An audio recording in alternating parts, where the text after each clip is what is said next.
नहीं उठता? जानते हो शक्कर क्या भाव चल रही है?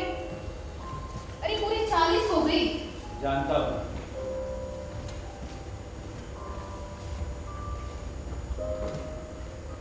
और कितनी बार कहा है ऐसे ले लिया करो। अरे झाड़ू मार मार की कमर तो मेरी ही टूटती है ना। ले लिया करो। और राशन कार्ड बन गया? नहीं बना ना?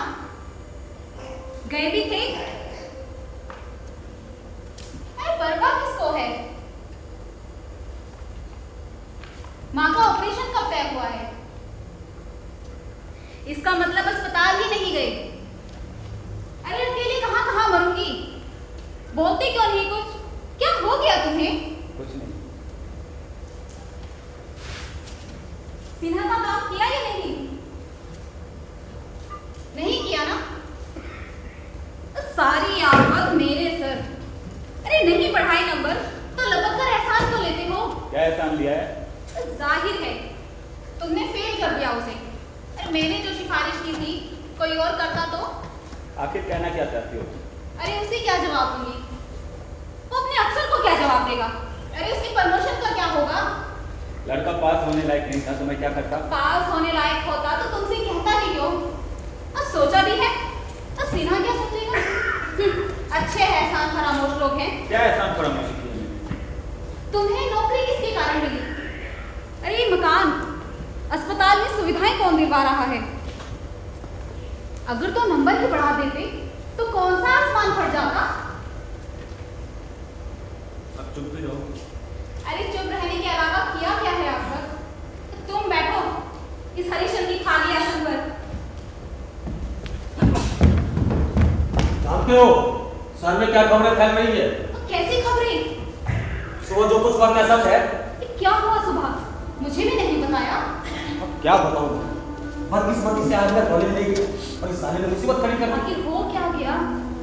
जानती हो, आज इसने प्रेसिडेंट के लड़के को ही नकल करते धरता हुआ। यानी राजकुमार को? हाँ, राजकुमार को, इस शहर के सबसे बड़े गुंडे को। सब कुछ जानते हुए भी तुम्हारे अनपढ़ पत्थर क्यों पड़ जाते हैं? छोरा सामने रखकर नकल जो कर रहा था तो क्या करता? तुम ही बचे हो साले, सच्चा और ईमानदारी का औलाद। अरे आराम से रहना, किस्मत में बता हो तब ना। अरे तुम्हें क्या जरूरत पड़ी थी? कर रहा था नकल तो करने देते, क्या बिगड़ जाता? देख कर तो मक्खी नहीं निकल सकता। तो फिर क्या झगड़ा होगा? और नहीं तो क्या, इस पर अच्छी खासी मारकाट होगी। और इसकी जिम्मेदारी थोपी जाएगी इनके सर पर। अरे इतना समझाने के बाद भी तुम मानते क्यों नहीं? अब क्या उम्र है बहादुरी दिखाने की? अब क्यों समझा रही है? सारी जिंदगी तो उसके लगने झेलती है, इसके आदर्शवादी बेवकूफियों का पूजा करती है। अब क्यों भड़क रही है? अरे मेरी सुनता ही कौन था? सुनता नहीं था तो विरोध कर, पर बड़प्पन हाँ करने की आदत कहाँ से जाएगी? अब मेरी भी सुनोगे? कान पर गया तुम्हारी बात सुनते सुनते। कहाँ तो सोचा था कि साल 2 साल में तुम प्रिंसिपल बनोगे और मैं वाइस प्रिंसिपल, और कहाँ तुमने ये मुसीबत खड़ी कर। पहले अपनी चमड़ी बचाओ तब लगाओ हाथ दूसरों को। मेरी जगह तुम होते तो क्या करते? मैं हाँ? मैं और कागज लाकर दे कहता बेटा नकल करो, इत्मीनान से नकल करो, अपने बाप का क्या जाता? क्या तुम इस तरह सोचते हो? अरे मैं सोचता ही नहीं, सोचने से फायदा। लेकिन तुम हो ना सारे मिडिल क्लास के आदमी, हर छोटे सवाल का ग्लोरीफाई करो, हाहाकार मचाओ। अरे तुम्हें पूछता कौन है? दूसरों के लिए यह सवाल छोटा हो सकता है, मेरे लिए जीवन मरण का सवाल है, प्रोफेशनल एथिक्स का सवाल है। लेक्चर मत दो। जब से तुमने विमलेंदु का द्रोणाचार्य नाटक क्या देखा है, तुम्हारे दिमाग गिर गए।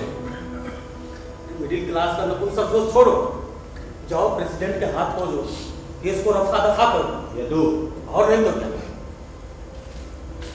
माँ कैंसर से अस्पताल में पड़ी है, विधवा बहन हर पहली तारीख को तुम्हारे मनोरंजन का इंतजार करती है। अरे लड़के को मेडिकल कॉलेज भेजना है, इनकी तरफ देखो, छोरों से ध्यान तो ध्यान क्यों उठता? अरे इन्हें समझाना बेकार है ये तो भाई। समझदारी से तो इनकी दुश्मनी है। दीवार में सर मारते मारते आधी उम्र कट गई। क्या तुमने प्रेसिडेंट के लड़के की रिपोर्ट कर दी? और नहीं तो क्या करता? लेकिन अपने उस प्रिंसिपल ने तो दांत नहीं पड़ दिया, वो कहता क्या? रिपोर्ट दबाना चाहता है, मुझ पर रिपोर्ट वापस करने के लिए दबाव डाल रहा है। तो वापस क्यों नहीं ले लेते? अरे कह दो गलती से हो गया। अब रिपोर्ट वापस नहीं ली जा सकती है, बात बहुत आगे बढ़ चुकी है। तो मरो, जब प्रेसिडेंट नौकरी से निकाल देगा तब अकल ठिकाने पड़े। ऐसे कैसे नौकरी से निकाल देगा? क्या दूसरे प्रोफेसर मेरा साथ नहीं देंगे? किस दुनिया में रहते हो? जानते भी हो तुम्हारे हर सहयोगी तुम्हें गाली दे रहे हैं। क्यों? क्योंकि तुमने प्रेसिडेंट को नाराज किया है। हर कोई सोचता है कि बढ़ा हुआ डीए खटाई में पड़ गई। तो क्या कोई मेरा साथ नहीं देगा? अरे विमलेंदु का साथ किसने दिया? सब बुज़दिल की तरह घर में बैठे रहे, गुंडों ने बीच चौराहा पर उसकी जान ले ली। क्या हुआ? उसने भी एक बड़े बाप के लड़के को नकल करके पकड़ा। एक तो आदमी गवाही देने जाता, सब साले बुज़दिल की तरह घर में बैठे रहे। विमलेंदु का नाम लेकर तुम मुझे डरा रहे हो। चाहे कोई मेरा साथ दे या ना दे, मैं रिपोर्ट वापस नहीं लूंगा। तुम अकेले कुछ नहीं कर पाओगे। अरे अभी भी वक्त है, मेरा कहना मानो, जाओ रिपोर्ट वापस ले लो। कहाँ जा रहे हो? अरे जरा पता लगाओ, आखिर वे लड़के कुछ तो योजना बना ही रहे होंगे। उनके इरादे की हमें जानकारी होनी चाहिए। और हाँ, मेरी बात पर फिर से सोचो, कोई साथ देने वाला नहीं है, किसी पर भरोसा मत करो। जानते हो अरे किस तरह घसीट रही हो तुम्हारी गृहस्थी की गाड़ी? एक एक पैसे की खींचान मची है और तुमने नई मुसीबत खड़ी कर दी। मैं निपट लूंगा। अरे क्या खाक निपट लोगे? नौकरी छोड़कर बैठ जाओगे? क्या तुम ही अकेले ने दुनिया को सुधारने का ठेका ले रखा है? कब मैंने ऐसा दावा किया है? अरे सोचते क्यों नहीं? अब क्या उम्र है भटकने की? 20 साल हो गए शादी को। अरे किसी बात का तो ठिकाना होता। भगवान के लिए कम से कम ऐसा तो कुछ ना करो कि लगी लगाई रोटी ही छीन जाए। अब किस किस से डरू लीला? कॉलेज को दुकान की तरह चलाने वाले उस प्रेसिडेंट से, अंगूठा छाप कमेटी मेंबरों से, या चुगली करने वाले अपने सहयोगियों से, उस लिजे बेहुदे प्रिंसिपल से, विद्यार्थियों से, क्या पूरी उम्र डरते ही रहना होगा? क्या भरोसा इन लड़कों का? अरे किसका साथ दिया है इन लोगों ने? कहीं विमलेंदु की तरह तुम्हें भी? मैं कहती हूँ अरे क्यों पड़ते हो इन बचड़ों में? है, देखा जाएगा। मैं सिगरेट लेकर आता हूँ। इस समय बाहर मत जाओ। डरती हो? अरे इतना डरूंगा तो कैसे काम चलेगा? मैं आ रहा हूँ।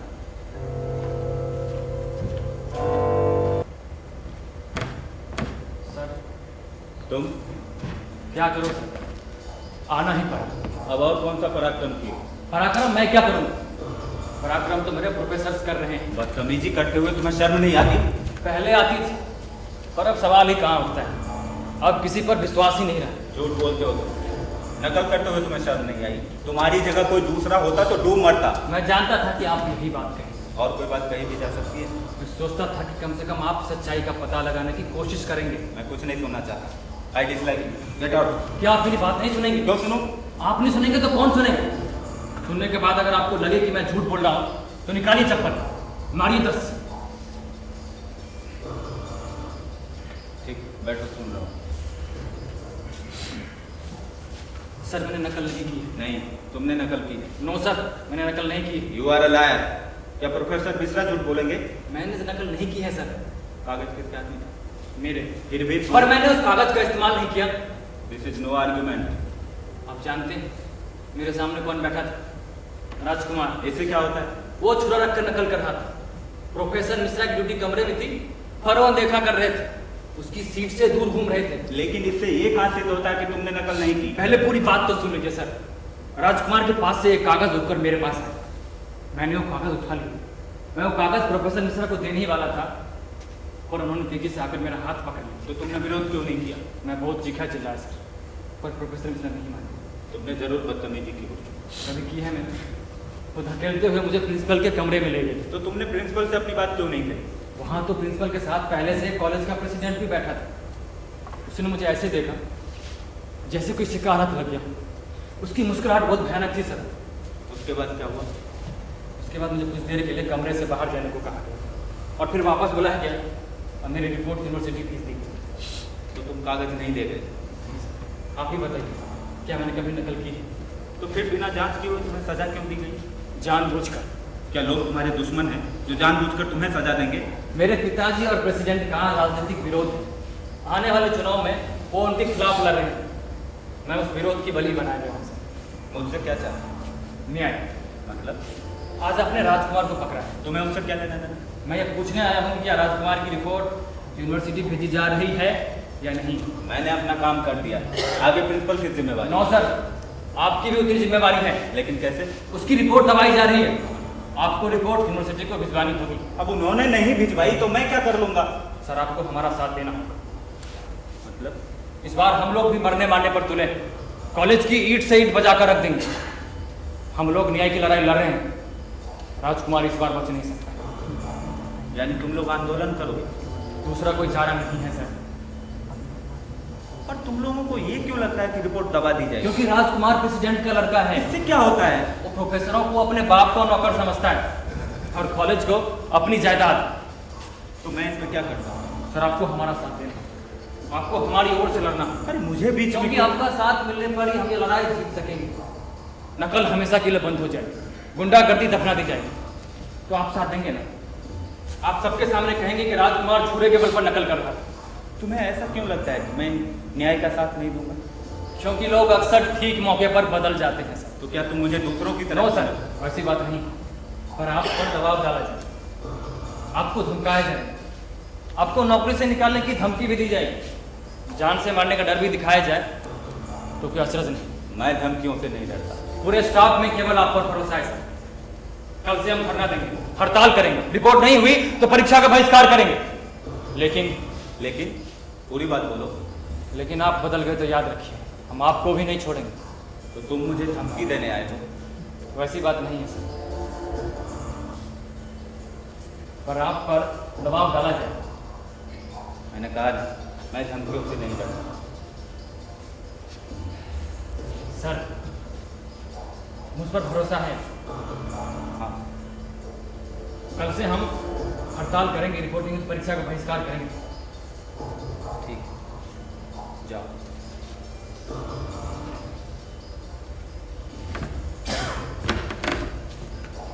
देखा तुमने अपना लाडला विद्यार्थी, अरे कितनी बदतमीजी से बात कर रहा था। क्या इन्हीं लोगों के लिए मुसीबत उठाओगे?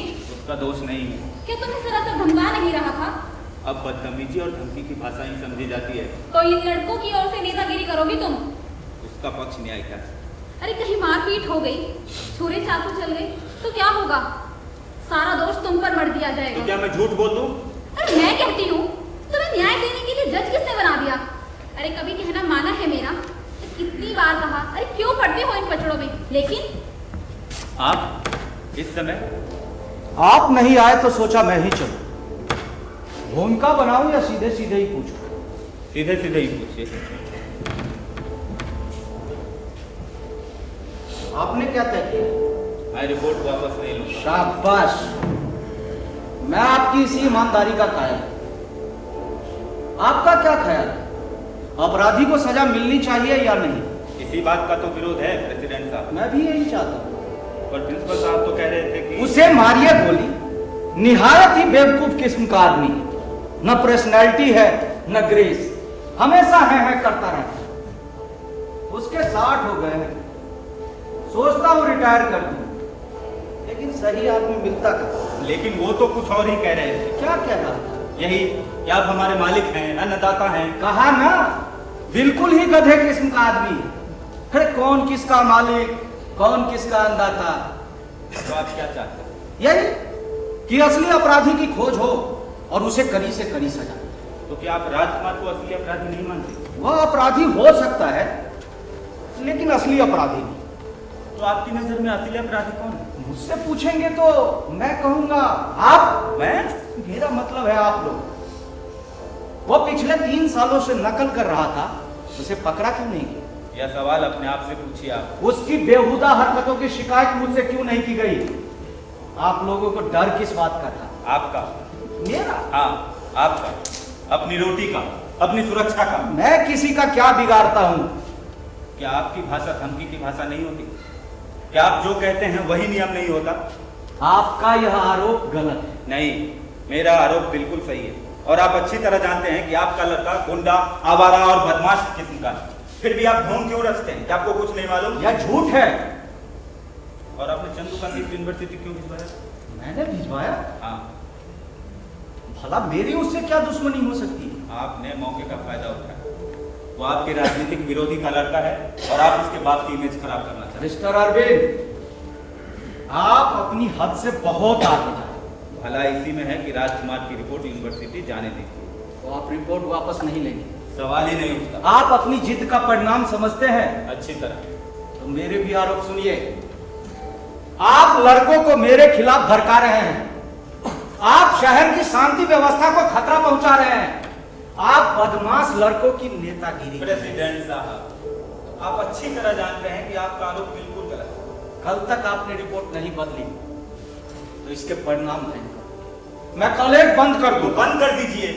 मिस्टर अरविंद, आप समझने की कोशिश क्यों नहीं करते? भला कॉलेज बंद करने से मामला सुलझेगा नहीं, उलझ भलेगी जाए। कॉलेज बंद करने की धमकी आपने दी थी, मैंने नहीं। राजकुमार को रखिएगा, जरा सोचिए तो सही। इस घटना से मेरी पब्लिक इमेज को कितना धक्का पहुंचेगा? चुनाव का टिकट हाथ से जाता है। आपके नजरिए से बात सही हो सकती है, पर मैं अब न जाने में घर से क्या सोच के निकला था, पर आपने ऐसा रुख अपना लिया ना कि सब बात भरी की धरी रह गई। आपका यह प्रिंसिपल है ना, सोचा था छुट्टी कर दूं, कॉलेज का नाश मार कर रख दिया है। उसकी जगह आपको मुझे कहा ना, आपसे कुछ मामलों में मेरा विरोध हो सकता है, लेकिन इसका मतलब यह नहीं कि मैंने कभी आपकी योग्यता पे शक किया। तो आप मुझे खरीदना चाहते हैं? My cards are open. अब आप सोच लीजिए। कहां कहता हूं कि फैसला अभी कीजिए, टेक योर ऑन टाइम, लेकिन कल सुबह तक जरूर बता दीजिएगा। मैं जा रहा हूं। चाय नहीं पियेंगे?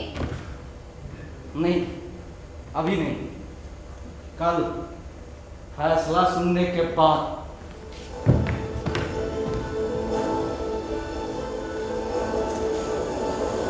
क्या सोच रहे हो? क्या प्रिंसिपल नहीं बनोगे? कीमत जानती हो? अरे बिना कीमत दिए भी कुछ मिलता है। तो क्या मैं बेईमान हो जाऊं? और उस बदतमीज लड़के का साथ देकर भी क्या मिलेगा? अब प्रेसिडेंट की दुश्मनी ठनाएगी। और तुम्हारे सहयोगी भी कहाँ साथ दे रहे हैं? लड़ोगी किसके भरोसे? चंदू को दगा देने का मतलब समझती हो?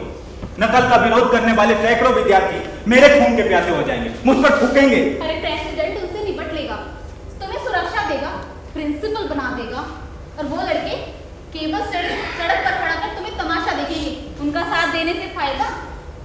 अकेल कहाँ से आ रहे हो? कुछ अंदाजा नहीं है शहर में क्या हो रहा है, क्या कोई हंगामा हो गया? पर उसकी तैयारियां हो रही। और चढ़ाओ चंदू नाम के लौंडे, तुम्हारा नाम ले लेकर लौंडों को भड़का रहा है। पर मैंने उससे ऐसी कोई बात नहीं कही। अरे तुम समझने की कोशिश क्यों नहीं करती? तुम्हारे नाम से इनकलाब जिंदाबाद के नारे लग रहे हैं। पूरे शहर में अफवाह है कि तुमने लौंडों को भड़काया है। पूरा स्टाफ हैरान है तुम्हारी। मैं कहती थी ना, अरे कोई साथ नहीं देगा, सबको अपनी अपनी पड़ी है। यदु भाई, अब क्या होगा? उधर चंदू और उसके साथी तुमसे बेहद नाराज। एक तो राजकुमार को पकड़कर तुमने उन्हें चुनौती दी, चंदू का साथ देकर तुम उनकी सत्ता ही खत्म कर देना चाहते हो। कौन कहता है मैं चंदू को भड़का रहा हूँ? ऐसा वे लोग सोचते हैं।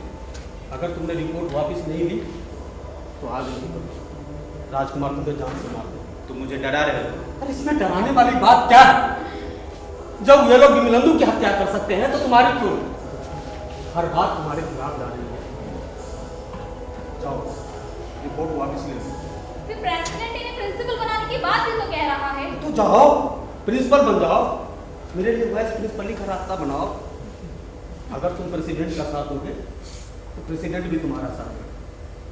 रही चंदू और उनके साथियों की बात, तो प्रेसिडेंट उनसे खुद निपटेगा, लेकिन राजकुमार को नहीं छोड़ेगा। बंद करो अपनी बकवास। बकवास कहते हो? तुम्हारे पास रिपोर्ट बदलने के अलावा कोई चारा नहीं है।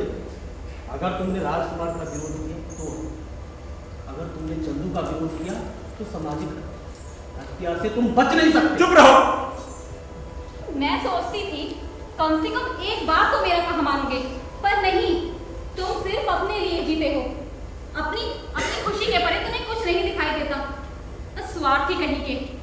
अब तुम्हें मुझे चंदू में से किसी एक को चुनना। चुप रहो, मेरा दिमाग काम नहीं कर रहा। Yadu, you get out from here. I say get out.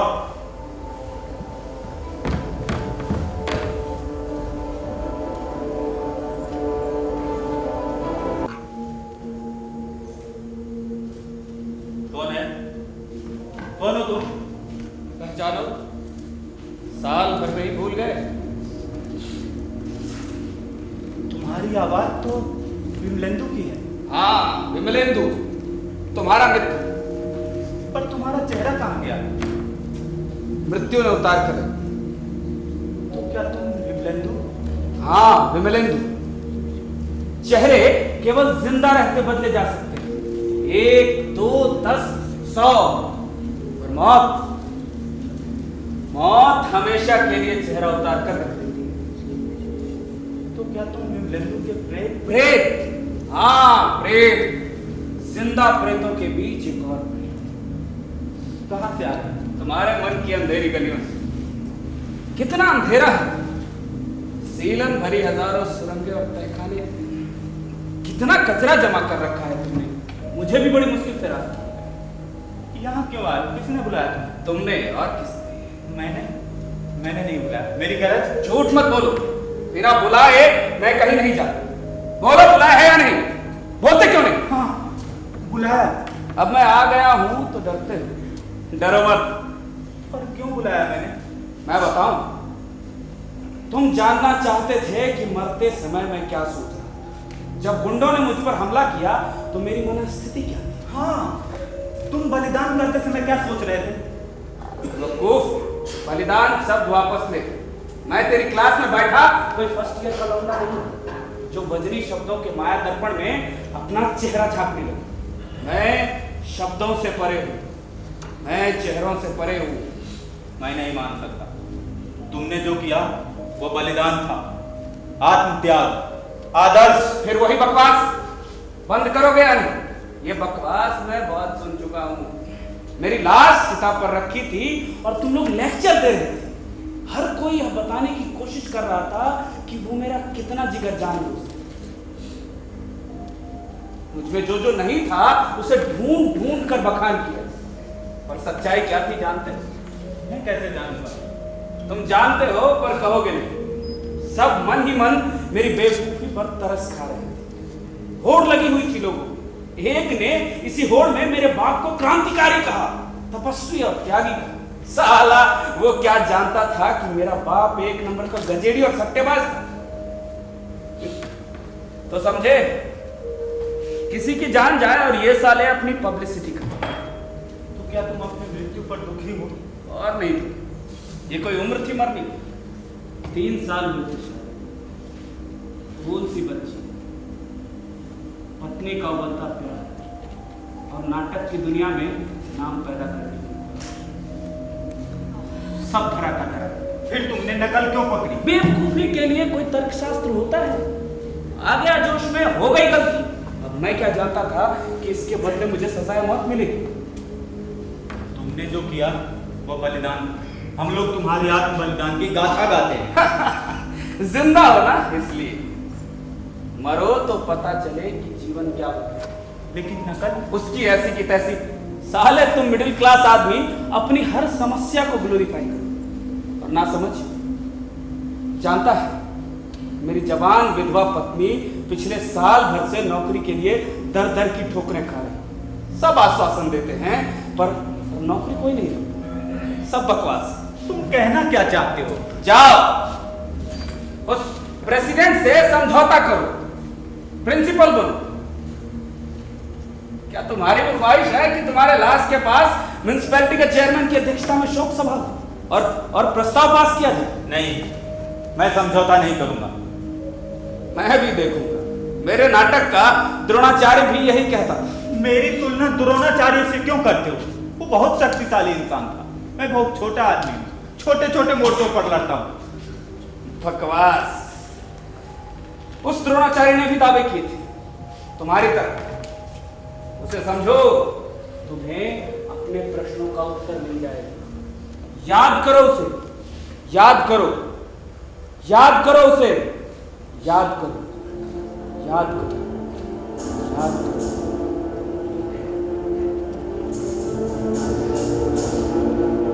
नहीं नहीं नहीं, मुझे अभी चाहिए। नहीं देगी तो तुझसे कभी नहीं बोलूंगा, पिताजी से भी नहीं बोलूंगा। नहीं नहीं नहीं। क्या मेरा कहना भी नहीं मानेगा? तेरा क्या, किसी का कहना नहीं मानूंगा। ला गोरस ला, अभी ला, नहीं तो सिर पटक कर अपना प्राण दे दूंगा। ले ले ले ले। तो मर जा। लाती तो ठहर, लाती हूँ, अभी लाती हूँ।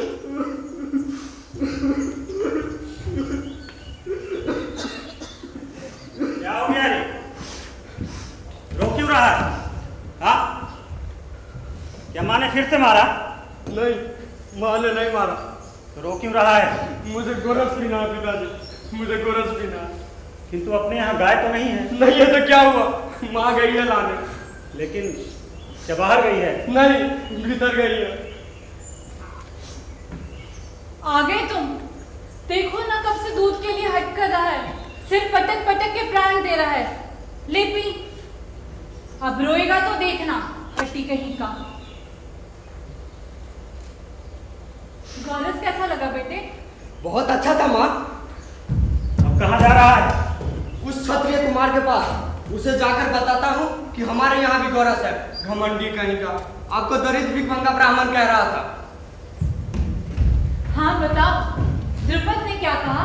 इतने दिनों बाद तुम्हें देख के बहुत खुश हुआ होगा ना? ये पात्र मुझे दो। क्या क्या दिया? 100 से कम गाय कर दी होगी। 100 क्यों? 1000 दी है। और मुद्राएं कितनी दी? ऐसे ही थोड़ी विदा कर दिया होगा। कहती थी ना कर छोड़ दो, पर मानते कहाँ थे? अश्वत्थामा को तुमने क्या पिलाया? दूध, और क्या? क्या इस पात्र में दूध था? झूठ क्यों बोलती? अब जाने भी दो। हाँ, द्रुपद ने क्या कहा? तुम्हारा स्वागत किस प्रकार किया? राजसभा बुलाई होगी ना तुम्हारे सम्मान में? इस पात्र में क्या था? द्रुपद ने क्या कहा, क्या दिया? मैं पूछता हूँ, इस पात्र में क्या था? सुन सकोगे? द्रुपद के यहाँ से आने के बाद अब कोई भी बात भारी नहीं पड़ेगी मुझे। इस पात्र में दूध के नाम पर आटे का घोल था। क्या? उस छोटे से बच्चे के साथ कपट करते हुए शर्म नहीं आई तुम? शर्म करती तो अब तक सिर पटक पटक कर मर गया होता। किंतु आटे का घोल पी कैसे लिया उसने? पीता नहीं तो कहाँ जाता? आंचल छूटने के बाद कभी दूध पिया होता तो याद होता दूध का स्वाद। दूध के नाम पे जहर देती तो भी पी लेता। क्या सचमुच कभी दूध नहीं पिया उसने? इस बात पे आज दृष्टि पड़ी है तुम्हारी। मैं कहती तो विश्वास करते तुम। मुझे झगड़ालू स्वभाव दरिद्री कह के कोसते। मुझे अभी भी विश्वास नहीं होता। विश्वास क्यों होगा? कभी अपने लड़के की हड्डियां गिनी है तुमने? भिखमंगे का लड़का कहलाता है तुम्हारा बेटा। मुझसे पूछो कैसे जुटाती हूँ 2 जून की रोटी। इतना नारकीय जीवन। नर्क बनाया किसने? मैंने या तुमने? अब बोलते क्यों नहीं? कहाँ मर गई अकड़ तुम्हारी? होंगे बड़े आचार्य, पर उससे अंत तो नहीं आ जाता। तुम कहना क्या चाहती? वही जो तुम्हें द्रुपद के यहाँ भेजते समय कहा था। और द्रुपद ने क्या किया जानती हो? तुम्हें जरूर कुछ ना कुछ दिया होगा। हाँ दी ना, जमकर एक लात दी मेरे माथे पर। अपने नौकरों से कहकर धक्के मरवा कर निकलवा दिया मुझे। हो ही नहीं सकता। क्या झूठ बोल रहा हूँ? उस अपमान की कल्पना भी नहीं कर सकोगी। ऐसा क्या कह दिया उसने? उसने मुझे घमंडी कहा, अकड़ू कहा, दरिद्री कहा। तो क्या गलत कहा? उसने मुझे लोभी कहा, पाखंडी कहा। उसका एक एक शब्द बर्छी की तरह मेरी आत्मा को छेद रहा है। इस अपमान की नौबत ही क्यों आने दी तुमने? मैंने? तो क्या मैंने? तुमने जरूर उसे अकड़ दिखाई होगी। अपनी विद्वता और आचार्यत्व पर उसे लंबा भाषण दिया होगा। नहीं कृति, मैंने वैसा कुछ नहीं किया। जीवन में इतनी समर्पित भाषा का उपयोग कभी नहीं किया मैंने। फिर भी मेरा रोम रोम जल रहा है कृति। इच्छा तो होती है कि एक ही बाण से उसका सिर छेद कर रख दूं। ले चुके बदला। जो अपने इकलौते बेटे के लिए दूध की एक बूंद नहीं जुटा सकता, उसके मुंह से बदले की भाषा वाचालता है। तुम मेरी शक्ति नहीं जानती। तो और कौन जानता है? अब मैं ऐसी पीढ़ी तैयार करूंगा जो केवल युद्ध की भाषा बोलेगी। और पढ़ाओगे किससे? है कोई विद्यार्थी? राज सत्ता को यूं ही नहीं पलटा जा सकता। तुम कहना क्या चाहती है? अरे मैं कहाँ कहती हूँ अपमान का घूंट पियो। द्रुपद से बदला जरूर लो, पर ऐसे उतावली में नहीं। योजना बनाओ, उसका नाश उसी के जाति के लोगों से कराओ। देखो तो कौन? कोई राजपुरुष लगता है। अरे हाँ, ये तो भीष्म आ रहे हैं। भीष्म और अपने यहाँ। बड़े आश्चर्य की बात है। देखो कैसा संयोग है, मैं तुम्हें राजसत्ता से जोड़ने के लिए कह रही थी और सत्ता स्वयं चली आ रही है। विवेक से काम लो, हो सकता है तुम्हारा संकल्प पूरा। आप और यहाँ क्या आप जैसे आचार्य के दर्शनों का लाभ भी न हो? किंतु आचार्य द्रोण, आज तक आपकी धनुर्विद्या के बारे में सुना ही, पर आज अपनी आंखों से देखो, धन्य है आप। ऐसा क्या देख लिया आपने? धनुर्विद्या का ऐसा चमत्कार जिसकी मैंने कभी कल्पना भी नहीं की। कैसा चमत्कार? बाणों की सहायता से आचार्य ने कुएं में गिरी गेंद बाहर निकाली। पांडव और धृतराष्ट्र के पुत्रों ने जब घटना की जानकारी दी, मैं बहुत प्रभावित हुआ। किंतु ये तो बड़ी साधारण सी बात है भीष्म। मैं इस चमत्कार से अभिभूत हूँ आचार्य। आप चाहते क्या हैं? यही कि आप चलकर राजपुत्रों का आचार्य पद ग्रहण करें। मैं और राजपुत्रों का आचार्य? इसमें आपत्ति क्या है? मुझे थोड़ा विचार कर लेने दीजिए। ये तो शालीनता के कारण ऐसा कह रहे हैं, इन्हें आपकी बात स्वीकार है। तो मैं निश्चिंत हुआ। आचार्य, चलकर आपके स्वागत की व्यवस्था करूं। भीष्म, लेकिन मैं... इनकी बात आप मुझ पे छोड़िए। ये परसों यानी गुरु पूर्णिमा तक राजधानी अवश्य पहुंच जाएंगे। आपने अच्छी बात बताई। दीक्षा के लिए गुरु पूर्णिमा से बढ़कर दिन और कहाँ मिलेगा। तो आचार्य, मैं चलता हूँ। आपको लेने रथ आएगा, मैं आपकी प्रतीक्षा करूंगा।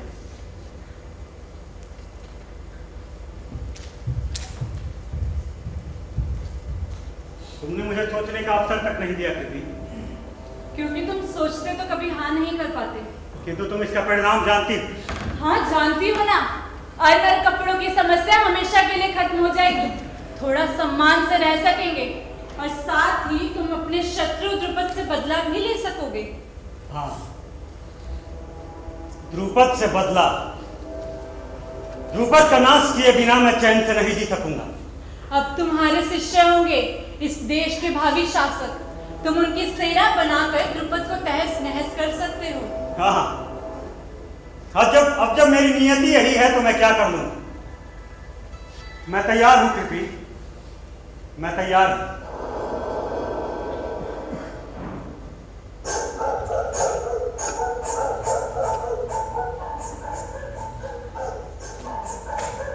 गुरुदेव, गुरुदेव, गुरुदेव, गुरुदेव, वो देखिए कुत्ते भौंकने लगे। हरणों का झुंड देखिए उसको। सावधानी से निशाना साधा, एक भी हरिण भागने न पाए। गुरुदेव, हमारे शिकारी कुत्तों पर कहीं से बाण आ रहे हैं। कौन हो सकता है? जाने कौन है? गुरुदेव, कुत्तों का भौंकना बंद हो गया, जैसे कोई बाणों से उनका मुंह सी रहा है। और धनुर्विद्या का इतना बड़ा चमत्कार करने वाला यहाँ कौन हो सकता है? चलो आगे चलकर देखते हैं।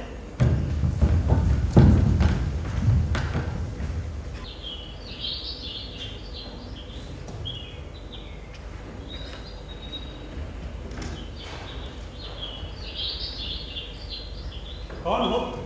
गुरुदेव, आप? मुझे गुरुदेव क्यों कह रहे हैं?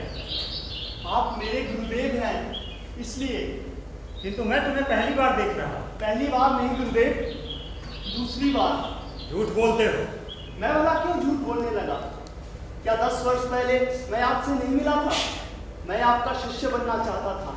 तो आपने मेरी प्रार्थना ठुकरा दी थी। ठीक ही किया था। शास्त्रों के अनुसार मेरी विद्या केवल ब्राह्मणों और क्षत्रियों के लिए है। लेकिन योग्यता और प्रतिभा? इन दोनों से व्यवस्था बड़ी है। क्या ये सच है? हाँ, मेरा व्यक्तिगत अनुभव भी यही कहता है। लेकिन जन्म पर तो मेरा कोई अधिकार नहीं था। जन्म से पहले अपने माता पिता तय करने की सुविधा क्या प्रकृति भी देती है? मनुष्य का जन्म हमेशा एक अनचाही व्यवस्था में होता है, तो मैं क्या करूं? क्या आप इस व्यवस्था में भीतर से विश्वास करते हैं? जो व्यवस्था तोड़ी नहीं जा सकती उसमें विश्वास करके ही जिया जा सकता है। किंतु तुमने इतनी विद्या सीख कहां से? इतनी विद्या तो मेरे प्रिय शिष्य अर्जुन को भी नहीं आती। ये सब आपकी कृपा है गुरुदेव। मुझे बेकार महत्व दे रहे हैं। नहीं गुरुदेव, मैंने आपका पुतला बनाया, उसके चरणों में बैठकर अभ्यास करता रहा। गुरु के बिना भी इतना ज्ञान? तुम धन्य हो एकलव्य। क्या ये संभव है गुरुदेव? जो कुछ अपनी आंखों से देख रहा हूं उसे झुठलाया तो नहीं जा सकता अर्जुन। आपके आशीर्वाद से मेरी विद्या कृतार्थ हुई। अपने इस वनवासी शिष्य से गुरुदक्षिणा मांगिए गुरुदेव। किंतु किस आधार से? मैंने तुम्हें दिया क्या है? प्रेरणा। ये तुम्हारी शालीनता है। चाहे जो हो, मैं आपको गुरु मानता हूं और अब मैंने सिद्ध कर दिया है कि मैं बहुत नालायक शिष्य नहीं हूं। क्या मेरी गुरु दक्षिणा भी स्वीकार नहीं? क्यों नहीं? क्यों नहीं? अब तुम हठ करते हो तो, किंतु दे भी पाओगे। आप मांगिए तो। रहने दो, तुम नहीं दे पाओगे। क्यों नहीं दे पाऊंगा? पांडु या कौरवों का बेटा भले न हो, व्याधराज का पुत्र तो हूं ही। कहेंगे तो उनका पूरा राज्य आपके चरणों में रख। धन नहीं चाहिए मुझे। तो मेरी गुरु दक्षिणा तुम्हें बहुत दुख देगी। प्राणों से तो अधिक कुछ नहीं लेगी। तो सुनो, मुझे तुम्हारे दाहिने हाथ का अंगूठा चाहिए। ये आपने क्या मांग लिया? अंगूठा देने के बाद मैं क्या रह जाऊंगा? आप आशीर्वाद दे रहे हैं साहब। तो मांगने के लिए कहा कि क्या मैंने तुम्हें चेतावनी नहीं दी थी? गुरु दक्षिणा तो मैं दूंगा ही आचार्य, लेकिन एक प्रश्न पूछूं। कैसा प्रश्न? क्या आप इस अर्जुन से कभी उसका दाहिना हाथ मांग सकेंगे? क्या इस भीम से कभी उसकी भुजा मांग सकेंगे? आप मांगेंगे तो भी नहीं मिलेगी। तब आपने मुझसे ये अंगूठा क्यों मांगा? क्या आप अपने शिष्य की हत्या नहीं कर रहे? तो मत दो, मैं तुम पर कोई दबाव नहीं डाल रहा। वैसी बात नहीं है गुरुदेव। गुरु दक्षिणा तो मैं दूंगा ही। पूजा की सामग्री लेकर अभी आया।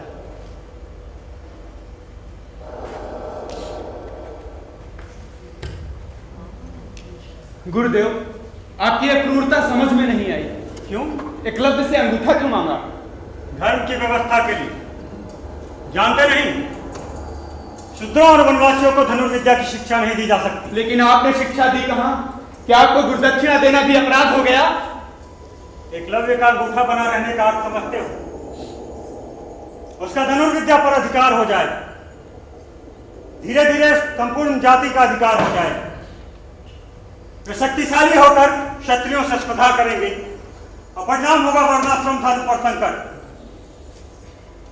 एकलव्य का अंगूठा छीनकर मैं इन संभावनाओं को हमेशा के लिए समाप्त कर दूंगा, समझे?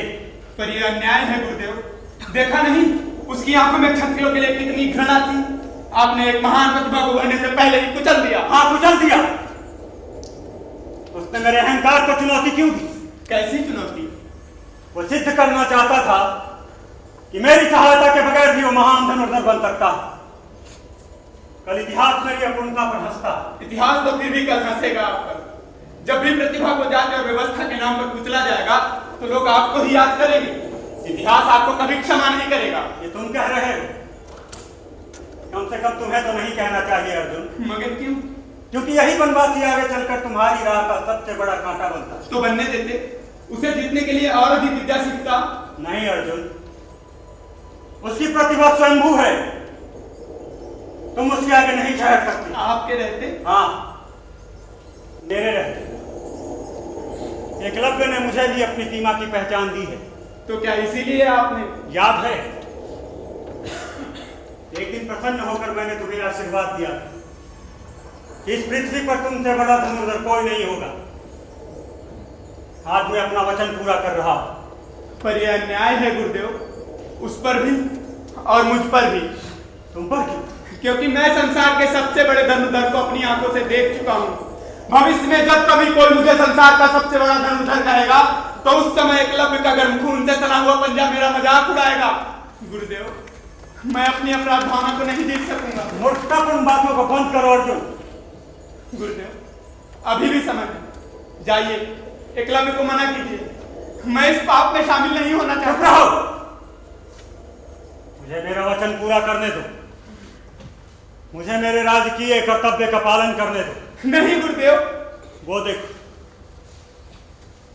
देखो एकलव्य आ रहा है।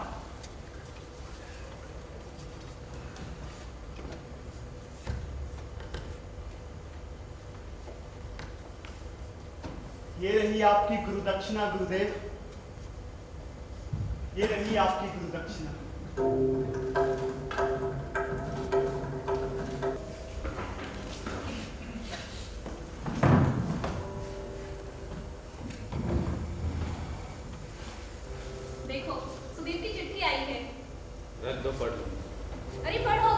मेरा बेटा मेरिट में फर्स्ट आया है। तो मैं क्या करूं?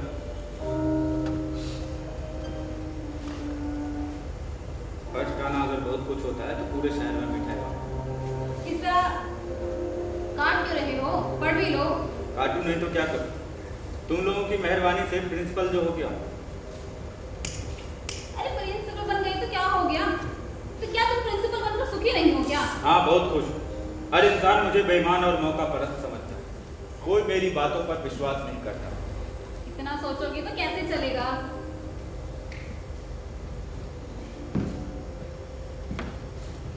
क्या हो गया यार? प्रिंसिपल बनने के बाद बताना तुमको क्या हो गया? क्या हो गया मुझे? किसी काम के आदमी नहीं रहे, जब देखो चेहरा लटकाए रहते हो। और बनाओ प्रिंसिपल, कहीं कहीं नहीं रखा मुझे। आखिर बात क्या हुई? कुछ नहीं। कुछ तो हुआ है। मैं तुम्हारी नस नस जानता हूँ। अब बोलोगे भी या चमगादड़ों की तरह मुंह लटकाए रहोगे? मेरा तो दिमाग काम नहीं कर रहा है। क्या प्रेसिडेंट ने कोई अड़सठ बात कह दी? उसकी अब आदत हो गई। क्या किसी लेक्चरर ने बदतमीजी की? अरे मेरे से बात कौन करता है? तो हुआ क्या? कैसे बताऊं? डूब मरने वाली बात। अरे तो कहोगे भी। सुनोगे? राजकुमार ने आज कॉलेज में एक लड़की पर बलात्कार करने की कोशिश की। बलात्कार? हाँ, किस लड़की? अनुराधा। इतनी नीच हरकत? तुम चुप रहो।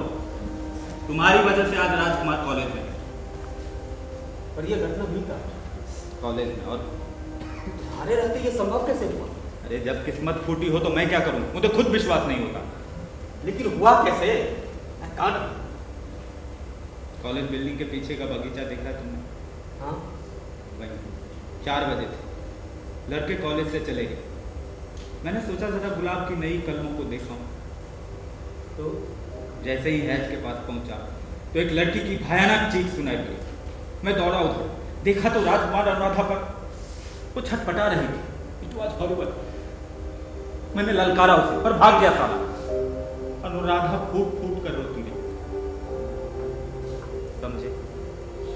Imagine my state of mind. सचमुच बहुत दुखद बात है। लेकिन वो लड़की बगीचे में अकेली कर क्या रही? किसी का इंतजार कर रही है। अरे किसका? पूछने पर भी नहीं बताया। हो सकता है किसी प्रेमी का इंतजार कर रही हो। तो कौन सा पाप कर दिया? इसका मतलब ये तो नहीं कि उसका रेप कर दिया जाए। रोकोगे तो भी बोलूंगी। अरे पूरी घटना में तुम कहाँ जिम्मेवार हो? समझने की कोशिश क्यों नहीं करती? अगर मैं आज कठपुतली प्रिंसिपल नहीं होता तो राजकुमार की इतनी हिम्मत होती? तुम दोषी कहाँ हो? अरे जिसने किया वो भुगतेगा। You don't understand the story. उस घटना का अकेला मैं गवाह हूं। कल अदालत बनकर भी मुझे ही बैठना है। तो क्या उस लड़की ने लिखित रिपोर्ट कर दी? और नहीं तो क्या करती? और ना भी करती तो क्या मुझे नामर्दों की तरह चुप बैठना चाहिए था? तो मामला क्या तूल पकड़ेगा? इस बार तो बवंडर होगा। कल तक बात पूरे विद्यार्थियों में फैल जाएगी। लड़के राजकुमार को कड़ी से कड़ी सजा देने के लिए कहेंगे। हो सकता है पुलिस केस बन जाए। चंदू भी अगर शहर में हुआ तो पिछली बार का बदला जरूर चुकाएगा। लेकिन वो कॉलेज में है कौन? अरे उसके नहीं होने से क्या होता है? उसके साथी तो हैं। याद है तुम्हें इन लड़कों पर हमने पुलिस के डंडे बरसवाए थे? क्या वे मुझे माफ कर देंगे? उनके अगुआ लोगों को निकाला था, सबके सामने मैंने झूठ बोला था। क्या वो मुझे ऐसे ही छोड़ देंगे? रिपोर्ट दबा दो। असंभव। सब कुछ इतना सच और भयानक रूप से सच है कि मैं झूठ नहीं बोल सकता। सच बोलने का मतलब समझते हो? मैंने कहा ना तुम चुप रहो। कहाँ मैं सोचता था कि बलात्कार की घटना सुनकर तुम तिलमिला जाओ, राजकुमार को कड़ी से कड़ी सजा देने के लिए मुझे भी बस कर दोगे। उल्टे तुम, क्या सुविधाओं ने तुम्हारी संवेदना को इतना मार डाला? फिर प्रेसिडेंट तुम्हें नौकरी से निकाल देगा कब? निकालने दो। नौकरी नौकरी नौकरी। जरा व्यावहारिक बुद्धि से काम लो अरविंद। क्या खाक काम लूं मैं? तो उस लड़की को समझाओ, उससे कहो बात फैलेगी तो बदनामी भी तुम्हारी ही होगी। चुप बैठना ज्यादा अच्छा है। अगर समझाने से काम चल जाता है तो खामखा बाबा ने बताने से क्या फायदा? तो भाई ठीक कहते हैं, तो तुम्हें भी झूठ नहीं बोलना पड़ेगा और संकट भी टल जाएगा। मैंने कहा ना तुम चुप रहो। आप मिस्टर अरविंद, मैं आपसे जरा अकेले में बात करना चाहता हूँ।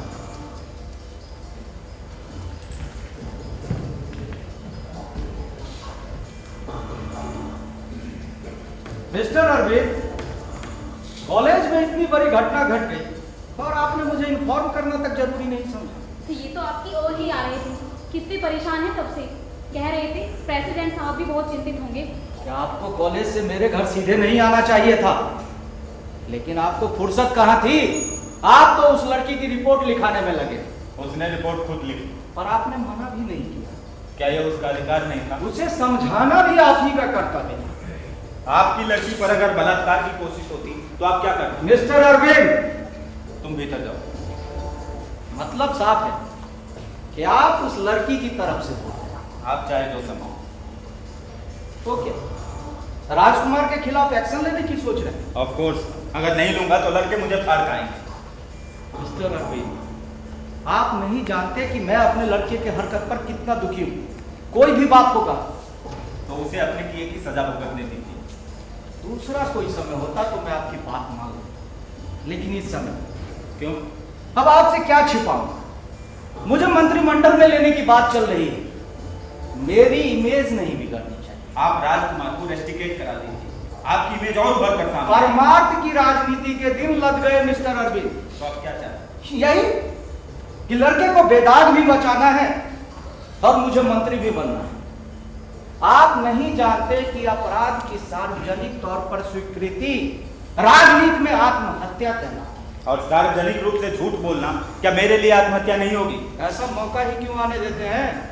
अरे कुछ ऐसा कीजिए ना जिससे कि ना आपको झूठ बोलना पड़े ना ही दूसरों को। नहीं, इस बार मैं वही बोलूंगा जो सच है। लगता है आपका धर्मराज फिर से जाओ, पर आप करेंगे वही जो मैं करूं। आप गलत फहमी में हैं। कल जो कुछ भी आप बोलेंगे उस पर विश्वास करूंगा। क्यों? क्योंकि तब तक आप पुलिस की हिरासत में होंगे। पर इनका अपराध क्या है? विरोध, केवल विरोध। अच्छा मिस्टर अरविंद, थोड़ी देर बाद मैं आपको टेलीफोन करता हूं। इस बीच आप मेरा कहना मान ले तो अच्छा ही। तुमने आखिर ऐसा कर क्या दिया जो जेल जाने तक की नौबत आ गई? अब मुझ पर भरोसा भी नहीं रहा। फिर भी मैंने ऐसा कुछ नहीं किया। फिर प्रेसिडेंट धमका क्यों रहा था? अरे तुम नहीं जानती हो उसके हथकंडे। क्या तुमसे कोई गलती नहीं हो सकती? नहीं, मैंने अपना काम पूरी ईमानदारी के साथ किया। प्रेसिडेंट को इतना नाराज कर लोगे कि वह तुम्हें जेल तक भिजवा दे? जेल उसका बाप नहीं भिजवा सकता है, नौकरी से भले निकाल दे। नौकरी छूटने का मतलब जानते हो? हाँ जानता हूँ। तुम्हारा ये बंगला छिन जाएगा, ये टेलीफोन कट जाएगा, मुफ्त के चपरासी नहीं रहेंगे, तुम प्रिंसिपल की बीवी नहीं कहलाओगी। लेकिन इस बार मैं तुम्हारी एक नहीं सुनूंगा।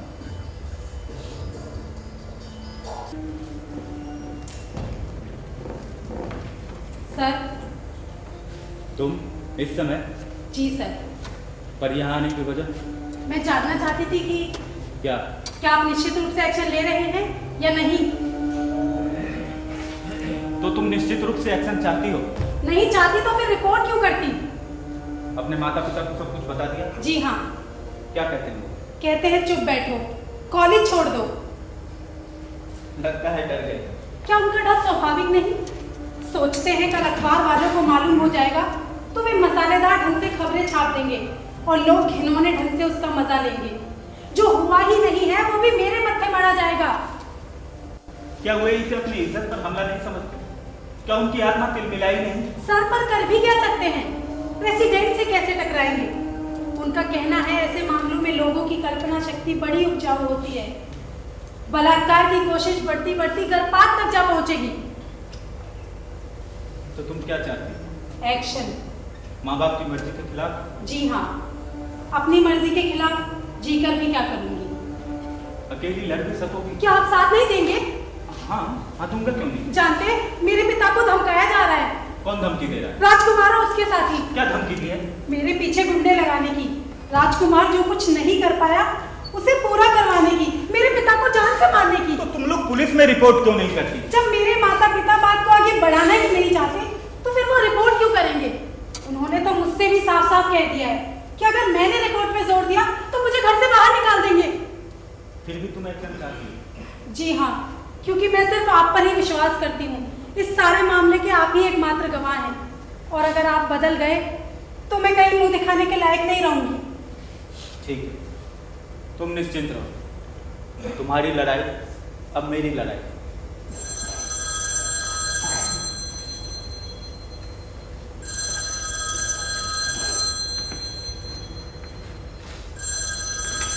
हेलो जी सर, नमस्कार। जी हाँ, मैंने अच्छी तरह सोच लिया जी। My decision is final, can't be change. जी हाँ, कल मैं राजकुमार को रेस्टिकेट कर रहा हूँ। जी हाँ, ये मेरा आखिरी फैसला है। हेलो, क्या क्या रिपोर्ट अनुराधा के सामने फाड़ दूं? तो आपको पता है कि अनुराधा मेरे यहाँ है। उसके पिता आपके यहाँ बैठे हुए हैं। नो सर, मैं फिर भी एक्शन लूंगा। क्या आप पुलिस को रिपोर्ट कर रहे हैं? 15 लाख का घपला, लेकिन आप ही ने तो क्या आप वाकई पुलिस को रिपोर्ट कर रहे हैं? नो सर, आप जैसा कहेंगे वैसा ही होगा। Yes sir, yes sir. President साहब क्या कह रहे थे? तुम इतना घबरा क्यों रहे हो? कॉलेज के क्लर्क ने 15 लाख का घपला कर दिया, सो पुलिस वगैरह। लेकिन आप तो ऐसे घबरा रहे हैं सर, जैसे कि गबन आपने कर दिया हो। अरे आखिर कॉलेज का मामला तो है ही, और अनुराधा तुम्हारे पिताजी नहीं चाहते कि तुम पुलिस में रिपोर्ट करो। अब सवाल मेरे पिताजी के चाहने ना चाहने का नहीं रह गया है। आप क्या चाहते हैं? मैं भी यही चाहता हूँ। तुम्हारे पिताजी ठीक कहते हैं। आखिर अनुभवी आदमी, तुम्हारी भलाई के लिए वो जितना अच्छा सोच सकते हैं उतना शायद तुम नहीं। लेकिन फोन आने से पहले तो आप। अनुराधा, मैं भी सोचती हूँ इस बात का बतंगड़ बनाने से कोई फायदा नहीं। सर, मैं आपसे साफ साफ पूछती हूँ, कल आप एक्शन लेंगे या नहीं? मेरी ओर से बोलेंगे या नहीं? जोश अलग बात है, समझदारी से काम लेना अलग बात है। रेस्टिकेट होने के बाद भी तो राजकुमार तुम्हें तंग कर सकता है, उसका क्या भरोसा? हो सकता है क्षमा उसका मन बदल दे, उसे सुधार दे। सर, आप बात को टाल क्यों रहे हैं? साफ साफ क्यों नहीं कहते कि आप मेरा साथ दे रहे हैं या नहीं? तुम्हारे पिताजी का ख्याल करते हुए शायद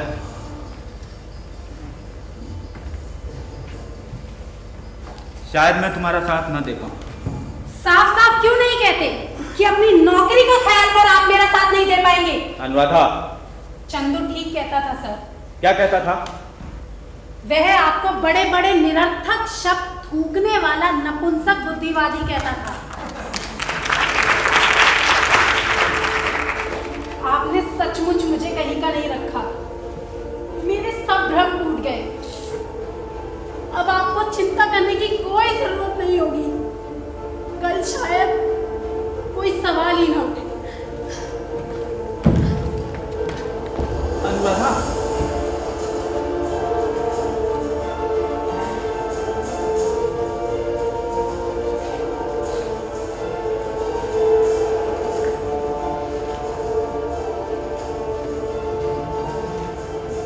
क्या सोच रहे हो? आत्मज्ञान हो गया, आत्मज्ञान। बोधिसत्व से बोध।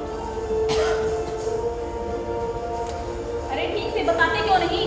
बताया तो, आत्मज्ञान हो गया मुझे अपने क्षुद्र होने का। समझौते के फंदे पर खुद को 25 बार लटकाने वाला मैं, दूसरों की नकाब उतारने की कोशिश में खुद नंगा हो जाने वाला मैं। मुझ पर थूको मुझ पर। आपको एकाएक हो क्या गया? मुझे क्या हो गया? मेरी चमड़ी अब गैंडे की तरह मोटी हो गई। सुनोगी? सुन भी सकोगी उस हरामी के बच्चे ने फोन पर क्या कहा? मिस्टर अरविंद, आप पर 15 लाख रुपए के गबन का आरोप है। गबन? हाँ, कल तक सब कुछ एडजस्टमेंट था, अंडरस्टैंडिंग, और विरोध करते ही गबन। कैसा एडजस्टमेंट? कैसी अंडरस्टैंडिंग? आखिर इस कमीने आदमी ने दुकानों की तरह 20 शिक्षण संस्थाएं खोल लगी और साथ ही लेन देन का व्यापार भी करता। कॉलेज के ग्रांट के रुपयों का उपयोग या शिक्षा शास्त्री अपने लेन देन के व्यवसाय में करता है और उस पूंजी से लाखों रुपए कमाकर कॉलेज को लौटा देता है। कल तक सब कुछ एडजस्टमेंट था और विरोध करते ही तो तुम भी? हाँ, मैं नाली में गिरने के बाद दुर्गंध से कहीं बचाव है। पिछले हफ्ते इसने फर्नीचर के नाम पर कॉलेज के 15 लाख रुपए लिए थे। कल लौटाने वाला था और ये घटना हो गई। जब मैंने विरोध किया तो गबन, धोखाधड़ी, जालसाजी। इतनी नीचता? क्या करूं लीला, उसने मेरी जीभ ही छीनी। कल मैं पुलिस की हिरासत में चीख चीख कर भी कहता इस हरामी के लड़के ने बलात्कार करने की कोशिश की। कौन मेरी बात पर विश्वास करता? पर अब लड़की का क्या होगा? उसका क्या हो? जब अदालत ने ही झूठ बोल दिया तो क्या कर सकती?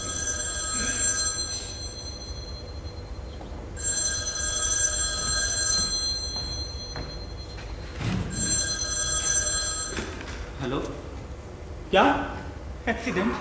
कैसा एक्सीडेंट? मेरे कॉलेज की लड़की ट्रक के नीचे आकर दब गई।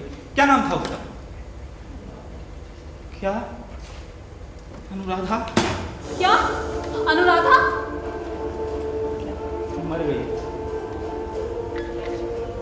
मेरी बुज़दिली ने मार डाला उसे। लीला, उसका विरोध बिक नहीं सका,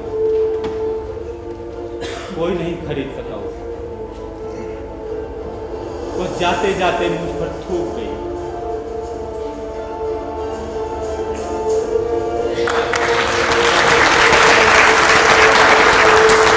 इस्तीफा लिख रहे हो क्या? तुम फिर आ गए। मैं गया ही कहाँ? इस्तीफा क्यों लिख रहे हो? तुम सब कुछ जानते हो, फिर भी पूछते हो। क्या ऐसी मनस्थिति में नौकरी करना संभव है? तो और क्या करोगे? अभी सोचा नहीं। नौकरी के अलावा तुम कर ही क्या सकते हो? हर बार तुमने नई नौकरी के लिए ही तो पुरानी नौकरी छोड़ी। हार कर फेंक दो इस्तीफा। तुम ऐसा कह रहे हो? हाँ, मैं ऐसा कहता हूँ। मैं भी तुम्हारी जगह होता तो इस्तीफा लिखता जरूर और उसे फाड़ कर फेंक देता। यह जानते हुए भी कि एक निरपराध लड़की के खून की जिम्मेवारी मेरे सिर है। हाँ, क्योंकि तुम उस लड़की की आत्महत्या के पूरी तरह जिम्मेवार नहीं। तो कौन? 3 लोग। कौन कौन? प्रेसिडेंट, उस लड़की का बाप और तुम। लेकिन दगा तो मैंने दिया। इससे क्या होता है? यदि वह प्रेसिडेंट तुम्हें पुलिस की धमकी नहीं देता तो क्या तुम अपना निर्णय बदलते? जानते हो उस लड़की के बाप ने अपना विरोध कितने में बेचा? 5 लाख।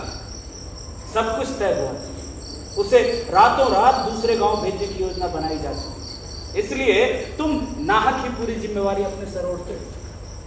लेकिन मेरी आत्मा आत्मा आत्मा आत्मा कुछ नहीं है, केवल शरीर सत्य है। आत्मा आत्मा सब बकवास है। जानता है मेरी जवान विधवा पत्नी? क्या हो गया उसे? तू जानता है फिर भी कहेगा। छोटी सी नौकरी कर अपना पेट पाल रही है, अपनी बच्ची का पेट पाल रही है। कभी कभार मेरी याद में रोती भी है तो, पर लोग उसे चैन से रहने कहा देते हैं। उसका एक नया अफसर आया, 60 साल उम्र है उसकी। वो डोरे डाल रहा है मेरी पत्नी को, प्रमोशन का लालच दे रहा है। तो बताओ कहाँ है? शरीर, केवल शरीर। तुम कहना क्या चाहते हो? जाओ, इस्तीफा फाड़ कर फेंक दो और ठाठ से नौकरी करो। उस प्रेसिडेंट का साथ दो। अब तक तुमने गबन किया नहीं है, पर अब करो। उस कमीने का मैं साथ नहीं दे सकता। गाली मत दो। तुम्हारे लिए वो बड़े काम का आदमी। 1-2 दिनों में वो मंत्री बनने वाला है। हो सकता है उसके हाथ एजुकेशन लग जाए। लेकिन इससे क्या? क्या वो तुम्हारे लिए कुछ नहीं करेगा?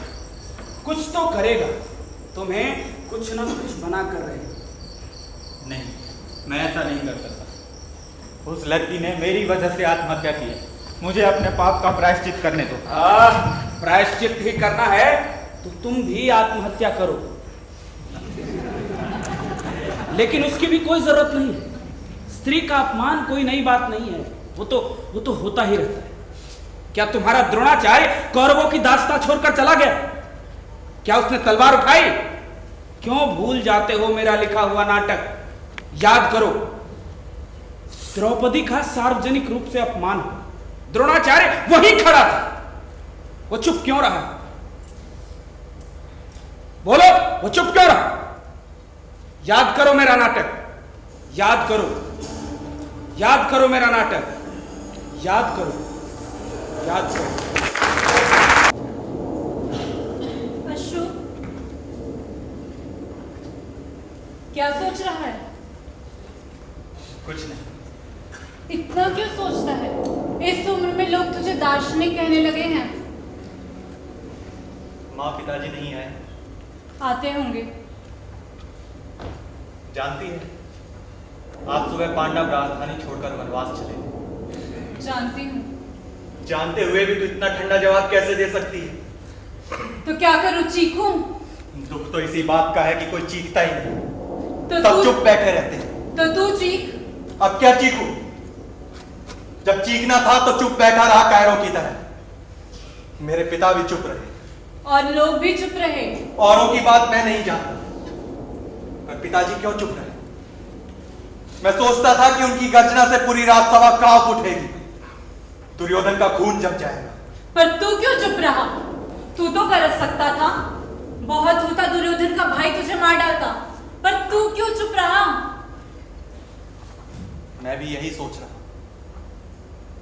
मेरे संस्कारों में ऐसी क्या गड़बड़ी थी कि मेरा खून गर्म नहीं हुआ, मेरे शब्द फुंकार कर खड़े नहीं हुए? बताओ मां, ऐसा क्यों नहीं हुआ? आखिर कहां रह गई मेरे संस्कारों में गड़बड़ी? ये प्रश्न तू मुझसे क्यों पूछ रहा है? तो फिर किससे पूछूं? मुझे संस्कार किसने दिए? क्या तुमने और पिताजी ने नहीं दिए? तब ऐसा क्यों हुआ? अपने पिता से पूछ। तुम उत्तर क्यों नहीं देती? रजस्वला एक वस्त्रा द्रौपदी को भले दरबार में नंगा किया जा रहा था, फिर भी मैं चुप बैठा। आकाश के टुकड़े टुकड़े कर देने वाली मर्मभेदी आवाज से वो पुरुष जाति को पुकार रही थी, उसके बाद भी मैं चुप बैठा। बताओ ऐसा क्यों हुआ? कहती हो ना, अपने पिता से पूछ। इसका मतलब है कि जानते हुए भी तुम मेरे प्रश्न के उत्तर को टाल रहे। मां, तुमने मुझे बचपन से विरोध करना क्यों नहीं सिखाया? अन्याय और अत्याचार को देखते ही अन्याय की गर्दन तोड़ देने की शिक्षा क्यों नहीं दी तुमने? मैं नहीं जानती। सोचती क्यों नहीं? वनवास जाने से पहले पांडव पिताजी से मिलने क्यों नहीं आए? और तो और उनका प्रिय शिष्य अर्जुन भी नहीं आया। मैं क्या कह सकती हूँ? नहीं आया, उनकी मर्जी। नहीं, बात इतनी आसान नहीं है मां। कल की घटना के बाद वो पिताजी से घृणा करने लगे हैं। अब पिताजी उनके लिए आदरणीय नहीं रहे।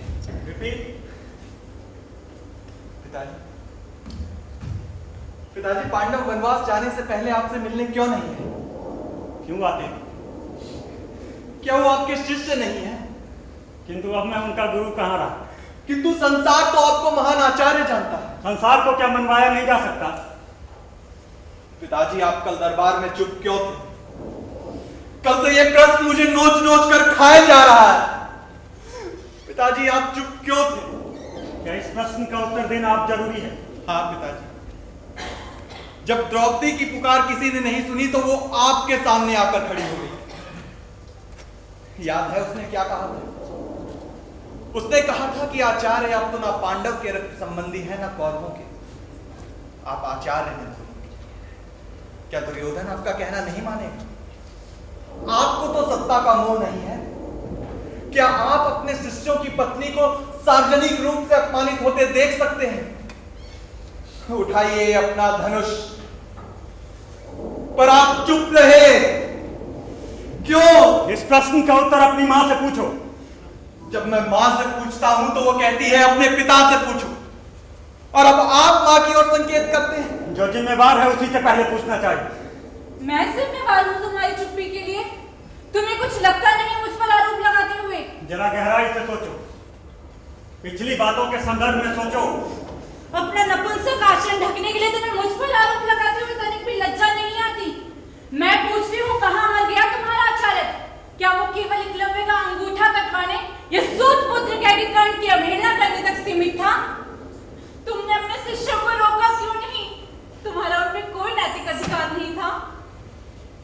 कोई तर्क नहीं होता कृति। जरा अपनी ओर देखो।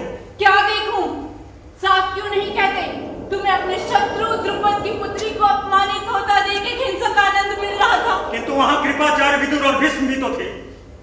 वे क्यों चुप रहे? इन कारणों पर विचार क्यों नहीं करते? वे तो शिक्षक नहीं है, आचार्य नहीं है। तुमने चुप रह के शिक्षकों को अन्याय पीने की परंपरा दे दी। आने वाला इतिहास तुम्हें कोसेगा। मां! चुप रह। तू क्यों नहीं बोला? जब दुर्योधन का भाई विकर्ण खड़ा होकर विरोध कर सकता था तो तू चुप क्यों रहा? तेरा अध्यात्म चिंतन, ब्रह्म ज्ञान सब ढोंग है। साफ क्यों नहीं कहता कि द्रौपदी का खुला शरीर देखने की लालसा तुझे सता रही थी? चीखो मत। बहुत होता कारण मिलकर तुम दोनों पर हमला कर देते, तुम्हारा वध कर देते। उस अवस्था में मैं इतनी दुखी नहीं होती जितनी कि मैं आज हूँ। यही बात तुमने 20 वर्ष पहले क्यों नहीं कही? तो क्या हो जाता? तो संभवतः यह घटना ही नहीं होती। 20 वर्ष पहले मैंने ऐसा क्या किया था? याद करो, याद करो। अश्वत्थामा तब छोटा था। तुमने मुझे द्रुपद के यहाँ हाथ फैलाने, भीख मांगने भेजा था। पर उस समय तुम दरिद्र भी तो थे। घर में मुट्ठी भर आटा भी कहाँ रहता था? द्रुपद के यहाँ ना भेजती तो क्या करती? तुमने मुझे एक क्षण चैन से नहीं रहने दिया। तुम्हें हमेशा मेरे दारिद्र्य से शिकायत थी। मेरी धनुर्विद्या पर एक भी अभिमान का शब्द नहीं कहा तुमने। क्या ये सच है मां?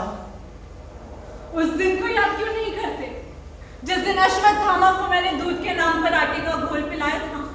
वही दिन, उस दिन भूख मेरे सिद्धांत से बड़ी हो गई। प्रतिशोध ने विवेक को जीता। उस दिन तुमने मुझे भड़काया। उस दिन तुमने मुझे राज्य के अन्न की दास्ता में धकेला। तुम्हें अश्वत्थामा के लिए दूध चाहिए था, अपने लिए वस्त्र और राज्य के सम्मान। उस दिन तुमने मुझे रोका क्यों नहीं? उस दिन तुमने मेरी हित की जाती आत्मा को शक्ति क्यों नहीं दी? क्यों मुझे दुग्धभोगी होने के लिए उकसाया? क्यों मुझे राज्य की अन्न की दास्ता से समझौता करने पर विवश किया? क्यों? मां, उस दिन तुमने मुझे आटे के घोल के बदले विष क्यों नहीं पिलाया? मुझे समझौते की संतान क्यों बनाया तुमने? पिताजी को ऋषि परंपरा से गिराकर राजपुत्रों की दास्ता में क्यों धकेला तुमने? और उस राज्य की अन्न की दास्ता ने मेरा विवेक खरीदा, मेरी न्याय बुद्धि खरीदी। मुझे एकलव्य का अंगूठा काटना पड़ा। मुझे कर्ण जैसे होनहार विद्यार्थी को व्यवस्था की आड़ लेकर ठुकराना पड़ा। पक्षपात और शुद्रता ने मेरा स्वत्व छीन लिया। अश्वत्थामा, उस समझौते ने मुझे कभी सही आदमी नहीं बनने दिया। तो मैं सही आदमियों का निर्माण कहां से करूं? लेकिन राज की अन्न की दास्ता से तुमने मुक्त होने की कोशिश क्यों नहीं की? नहीं कर पाया, क्योंकि उस दास्ता ने मुझे सुरक्षा दी, झूठी प्रतिष्ठा दी। मेरे भीतर के उस आदमी को जगाया जो बदला लेता है, जो अपने अहंकार को संसार से बड़ा मानता है। मैंने द्रुपद से बदला लेने के लिए अपने ही विद्यार्थियों को युद्ध का अनुवाद दिया। उनका उपयोग मैंने अपने ही स्वार्थ के लिए। कृपी, मैं हर दिन छोटा आदमी होता चला गया। पिताजी, अब इस राजकीय दास्ता को छोड़ क्यों नहीं देते? नहीं पुत्र, जो कुछ न्याय है, सत्य है, उसका पक्ष क्यों नहीं लेते? नहीं पुत्र, अब वह संभव नहीं। अब बहुत देर हो चुकी है। अब मुझे उसी का साथ देना होगा जो मुझे वस्त्र देता है, अन्न देता है। इस अवस्था में अब परिवर्तन संभव नहीं। द्रौपदी के इस अपमान के परिणाम क्या होंगे पिताजी? युद्ध, सर्वनाश। मेरी दी हुई विद्या सहस्त्रों बलिदान लेगी, क्योंकि मैंने केवल शस्त्र चलाने की शिक्षा दी है। उसके आगे मैंने ऐसा कुछ नहीं सिखाया जो मनुष्य को मनुष्य बनाता है। अश्वत्थामा, मुझे जलता हुआ भविष्य दिखाई दे रहा है। मुझे दिशाओं को बहरा बनाने वाला युद्ध का कोलाहल सुनाई पड़ रहा है। चारों तरफ मेरे ही विद्यार्थियों के शब्द दिखाई दे रहे हैं। मेरे दारिद्र से बदला लेने की हिंसक भावना मुझे ग्रस्त रही है।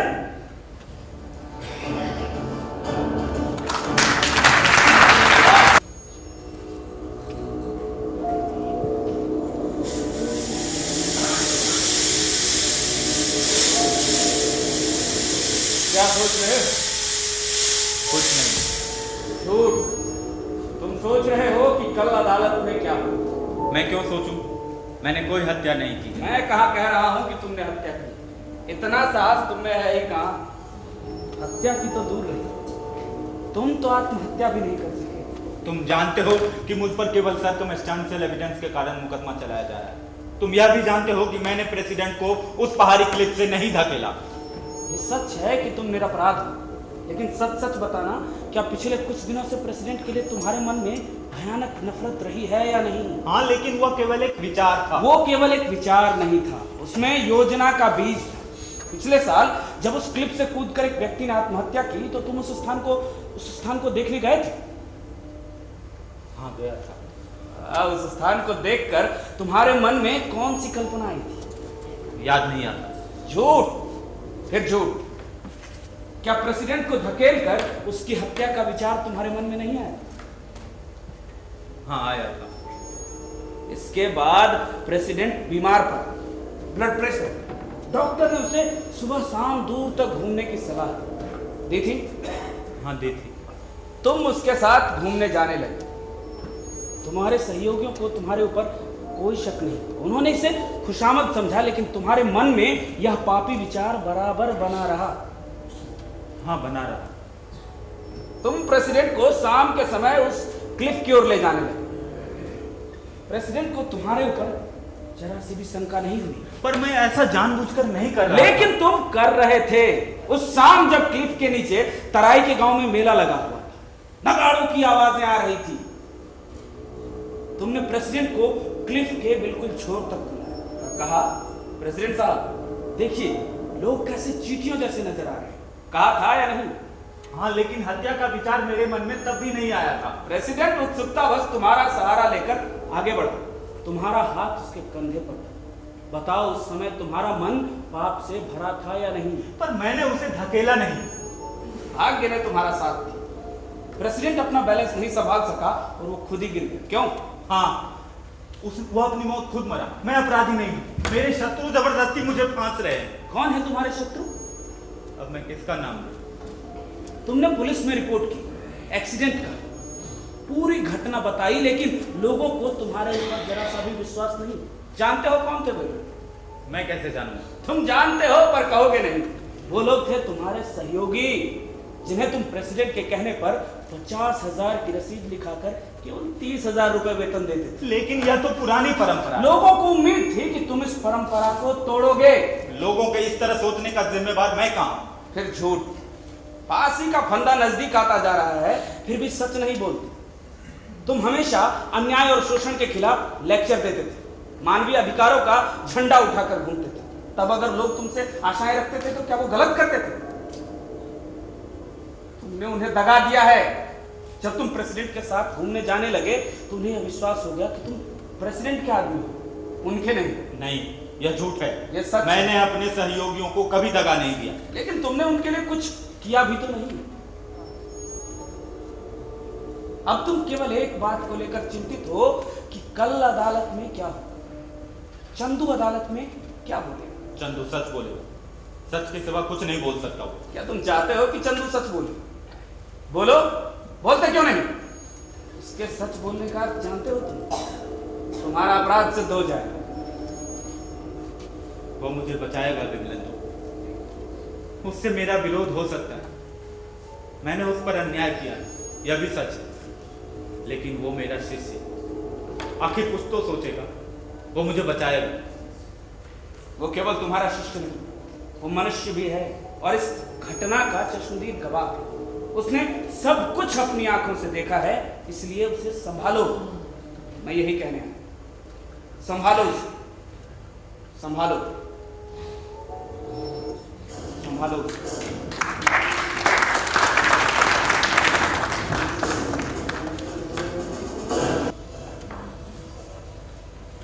योर ऑनर, अब समझने के जसप्रीत गवाह चंद्रशेखर और चंदू से प्रश्न पूछने की इजाजत चाहूँ। इजाजत है।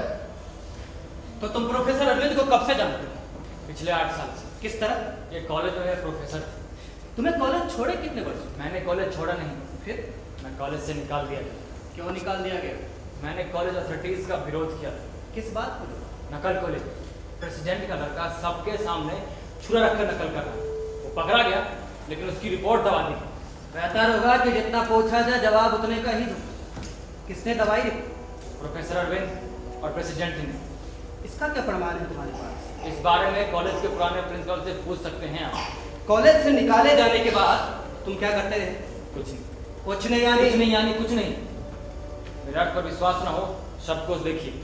सरकारी वकील के प्रश्नों का सीधा उत्तर दो। अदालत कोई मजाक करने की जगह नहीं है। तो क्या तुमने नकल नहीं की थी? नहीं। लेकिन पकड़े तो गए थे। जी हाँ। फिर तुम्हारे पास अपना नकल ना करने का दावा सिद्ध करने का कौन सा प्रमाण है? यूनिवर्सिटी का फैसला। माय लॉर्ड, सरकारी वकील के प्रश्नों का मुकदमे से सीधा संबंध नहीं है। योर ऑनर, मेरे हर प्रश्न का मुकदमे से सीधा संबंध।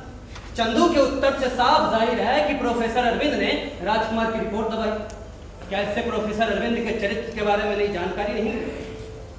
Go ahead with your questions. तुमने अनुराधा नाम की किसी लड़की का नाम सुना? जी हाँ। किस तरह? कॉलेज में मेरे साथ पढ़ती थी। तुम्हारा और उसका इतना ही परिचय? नहीं, उससे मेरा गहरा परिचय। गहरे से क्या मतलब? हम दोनों का प्रेम था। कॉलेज से निकाले जाने के बाद भी वो तुमसे प्रेम करती थी? हाँ, मरते दम तक मुझसे प्रेम करती थी। इसका कोई सबूत है तुम्हारे पास? है, उसके लिखे हुए पत्र है मेरे पास। जिस दिन अनुराधा ने आत्महत्या की उस दिन तुम कहाँ थे? मैं अपने नाना की मृत्यु हो जाने के कारण शहर से बाहर गया हुआ। अनुराधा की आत्महत्या का कारण बता सकते हो? जी हाँ, प्रोफेसर अरविंद। क्या यह बात तुम पूरी ईमानदारी से कह रहे हो? अदालत में सच बोलने की शपथ ले रखी है मैंने। तुम इतने दावे से प्रोफेसर अरविंद को दोषी कैसे ठहरा सकते? मेरे पास प्रमाण है। कैसा प्रमाण? अनुराधा का लिखा हुआ आखिरी पत्र। तुम अदालत के सामने वो पत्र पेश कर सकते हो? जी हाँ, कल तक पेश कर दूंगा। अच्छा, क्या लिखा था उस पत्र में? उस पत्र में लिखा था कि मैं ठीक 4 बजे कॉलेज के बगीचे में तुम्हारा इंतजार करता। उस समय राजकुमार उसने मुझसे छेड़खानी की। मेरे विरोध करने पर मेरे साथ जबरदस्ती करने की ऑब्जेक्शन माय लॉर्ड, इस पत्र का मुकदमे से कोई संबंध नहीं है। अदालत का कीमती वक्त बर्बाद किया जा रहा है। Objection rejected. हाँ, तो आगे क्या लिखा था पत्र में? आगे लिखा था, ठीक उसी समय भाग्य से प्रिंसिपल साहब उन्होंने मुझे बचाया। फिर मुझसे रिपोर्ट लिखवाई और कहा कि मैं राजकुमार के खिलाफ एक्शन लूँ। मुझे उसके कमीने बाप से बहुत सी बातों का हिसाब चुकाना है। तो पत्र में लिखा था कि मुझे प्रेसिडेंट से बहुत सी बातों का हिसाब चुकाना है। जी हाँ। Point to be noted my Lord. इसके बाद क्या लिखा? इसके बाद लिखा था कि मेरे माँ और बाबूजी नहीं चाहते कि मैं इस मामले को आगे बढ़ाऊँ। वो मेरे बदनाम होने से डरते हैं और मैं लड़ूंगी। लड़ना मैंने तुमसे सीखा। जानती हूँ कि प्रिंसिपल सर पर दबाव डाला जाए, इसलिए मैं जा रही हूँ उनके घर साफ साफ पूछने को मेरा साथ देंगे या नहीं। अगर इन्होंने साथ देने से इनकार किया तो मैं शायद जीवित न रह सकूं। इसके बाद क्या लिखा? इसके बाद मुझे जल्दी आने को कहा। तो तुमने लौट कर वह पत्र पुलिस को क्यों नहीं दिखाया? प्रिंसिपल के बदल जाने पर क्या होता? और फिर अनुराधा की मौत ने मुझे बहुत गहरा धक्का पहुंचाया। मेरा तो जीवन ही खत्म हो गया था। मैं करीब करीब पागल हो गया था। आज भी मुझे जीवन व्यर्थ लगता है। मेरा अब जीने में कोई विश्वास नहीं है। योर ऑनर, अनुराधा के पत्र में एक वाक्य बहुत महत्वपूर्ण है। प्रोफेसर अरविंद ने रिपोर्ट लिखते समय कहा था कि मुझे राजकुमार के कमीने बाप से बहुत से हिसाब चुकाने। इससे साफ है कि प्रोफेसर अरविंद के मन में उस प्रेसिडेंट के लिए पहले से ही नफरत थी। वह उनके खिलाफ हर एक मौके का फायदा उठाना चाहता। अच्छा, उस दिन तुम पहाड़ी क्लिफ की ओर क्यों गए? आत्महत्या कर। तुम आत्महत्या क्यों करना चाहते थे? कहा ना, मेरा इस जीवन से विश्वास उठ गया। लेकिन क्यों? प्रोफेसर अरविंद ने झूठ बोलकर मेरी सब श्रद्धाओं को कुचल दिया। जिस तरह मैं कॉलेज से निकाला गया, इससे मैंने इस जिंदगी के प्रति रहा सा विश्वास भी चाहता था। तो तुमने आत्महत्या क्यों नहीं की? मैं क्लिप से कूदने तो वाला कूदे क्यों नहीं? मुझे पाँव की आहट सुनाई पड़ी। पास आती बातचीत। तो तुमने क्या किया? मैं एक और झाड़ी में सरक। तुमने किसे आते देखा? प्रोफेसर अरविंद और प्रेसिडेंट को। दोनों में क्या बातचीत हो रही थी उस समय? प्रोफेसर अरविंद क्लिप की ओर बढ़ रहे और प्रेसिडेंट को अपने पास बुला रहे, लेकिन प्रेसिडेंट हिचक रहा। Point to be noted my Lord. इसके बाद क्या? इसके बाद ये उन्हें बहुत उकसाते, उन्हें नीचे तराई का मेला देखने का आग्रह करते। तब आखिर विवश होकर प्रेसिडेंट क्लिप के बिल्कुल छोर तक आया। प्रोफेसर अरविंद का हाथ कहाँ? प्रेसिडेंट की पीठ पर। वो इनकी पीठ पर हाथ रखकर मेला देखने का आग्रह कर रहे थे। प्रोफेसर अरविंद का हाथ प्रेसिडेंट के पीठ पर था। जी हाँ। Point to be noted my Lord. इसके बाद क्या हुआ? इसके बाद मुझे प्रेसिडेंट का शरीर लड़खड़ाता दिखा और क्लिप से नीचे गिरता। क्या प्रोफेसर अरविंद ने प्रेसिडेंट को धकेला? जवाब दो। चुप क्यों हो? क्या प्रोफेसर अरविंद ने प्रेसिडेंट को धकेला था? हो सकता हो सकता है। इसके बाद क्या हुआ? है। इसके बाद ये घबरा कर भागने लगे। मैंने इन्हें आवाज दी। क्या इन्होंने तुम्हें देखा? हाँ, अच्छी तरह देखा। क्या फिर ये रुके? नहीं, भागते रहे। ये कहाँ गए? प्रेसिडेंट के बंगले में। क्यों? शायद फोन पर। तुम्हें कैसे मालूम कि ये फोन करने गए? जिस समय मैं पुलिस स्टेशन पहुंचा, इनका फोन पहले ही आ चुका था। योर ऑनर, मजे की बात है कि प्रोफेसर अरविंद ने पुलिस को फोन किया था और घटना स्थल पर ही चंदू की उपस्थिति का उसमें कोई जिक्र नहीं।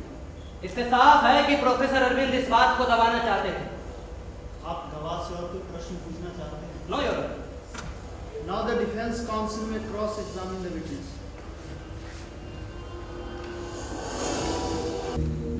अब क्या सोच रहे हो? कुछ नहीं। क्या तुम चंदू के बारे में नहीं सोचे? तुम्हें कैसे मालूम? मैं सब जानता हूँ। तुम चंदू के अलावा दूसरा सोच भी क्या सकते हो? विमलेंदु, चंदू अदालत में सच क्यों नहीं बोला? उसने झूठ भी तो नहीं कहा। उसने यह तो नहीं कहा कि तुमने प्रेसिडेंट को धकेला। उसने कहा कि हो सकता है। पर वो जानता था कि मैंने प्रेसिडेंट को नहीं धकेला। मैं अपराधी नहीं हूँ।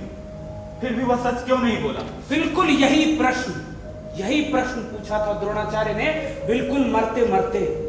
क्यों भूल जाते हो मेरा लिखा हुआ नाटक? याद करो, महाभारत का 15वां दिन, द्रोणाचार्य स्वयं सेनापति, घमासान युद्ध। उसने भयानक पद्माकर युद्ध की रचना की थी। वह लड़ रहा था, कौरवों की सेना के साथ पांडवों पर कहर ढा रहा था। लेकिन इसी बीच अश्वत्थामा मारा गया।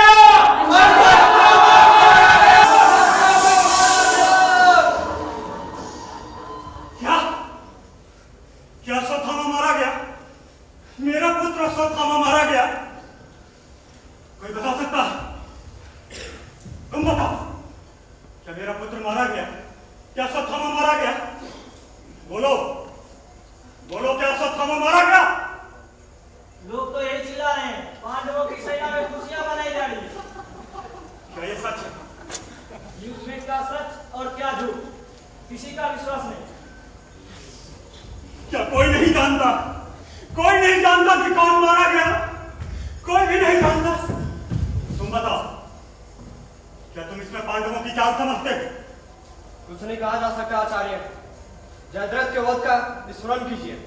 सूर्य अस्ताचल से फिर वापस आ सकता है। मुझे क्षमा करें, मैं नहीं बता पाऊंगा। क्या कोई नहीं जानता? कोई नहीं जानता कि कौन मारा गया? कोई भी नहीं जानता? क्या तुम बता सकते हो? तुम बता सकते हो कि कौन मारा गया? अश्वत्थामा नाम का हाथी या मेरा पुत्र? मैं भी आपकी तरह कोलाहल सुन रहा हूं। चारों ओर हाहाकार मचा। अर्जुन के बाणों से व्याकुल कौरव सेना भाग रही है। अब मैं कैसे बता सकता हूं कि अश्वत्थामा नाम का हाथी मरा है आपका पुत्र? कोई भी नहीं जानता? क्या कोई नहीं बता सकता कि कौन मारा गया? कोई भी नहीं जानता? युधिष्ठिर, सुनो यहां। आज्ञा गुरुदेव। ये कोलाहल सुन रहे हो? हाँ गुरुदेव। इसे सुनकर मेरा मन कांप रहा है। क्या तुम सच बोलोगे? मैं कभी झूठ बोला गुरुदेव? इसीलिए तो मैं तुमसे पूछ रहा हूं। मुझे गुरु दक्षिणा चाहिए। यहाँ युद्ध में? हाँ, यहाँ युद्ध में, जहां सब कुछ सत्य है और कुछ झूठ। मुझे गुरु दक्षिणा के रूप में बताओ कि कौन मारा गया? अश्वत्थामा नाम का हाथी है मेरा पुत्र, नर या कुंजर? मैं इतना ही जानता हूं कि अश्वत्थामा मारा गया। वो नर था या कुंजर? बता। तुम्हारे इस प्रश्न के उत्तर पर मेरा जीवन निर्भर करता है। जल्दी बताओ। अश्वत्थामा अवश्य मारा गया। वो नर था। मेरे पुत्र अश्वत्थामा मारा गया। मेरा पुत्र अश्वत्थामा मारा गया।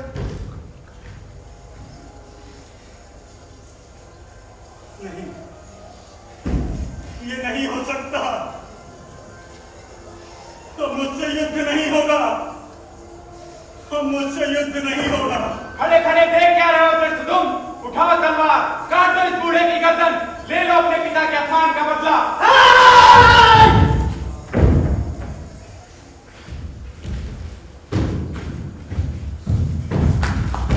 पिताजी, पिताजी,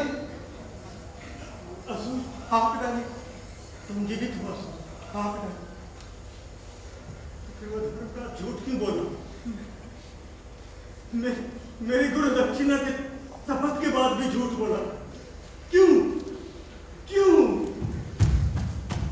गुरुदेव, युधिष्ठिर, ठीक किया तुमने, ठीक किया तुमने। सत्य अन्याय का पक्ष जानते हुए भी मैं उसके विरुद्ध लड़ा, अपने ही शिष्यों के विरुद्ध। राजकीय अन्न की दास्ता, समझौते का चरित्र, इस समय तुम्हारा झूठ बोलना ही धर्म था युधिष्ठिर।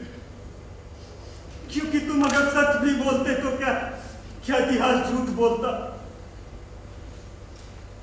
ठीक किया तुमने, ठीक किया तुमने। पिताजी,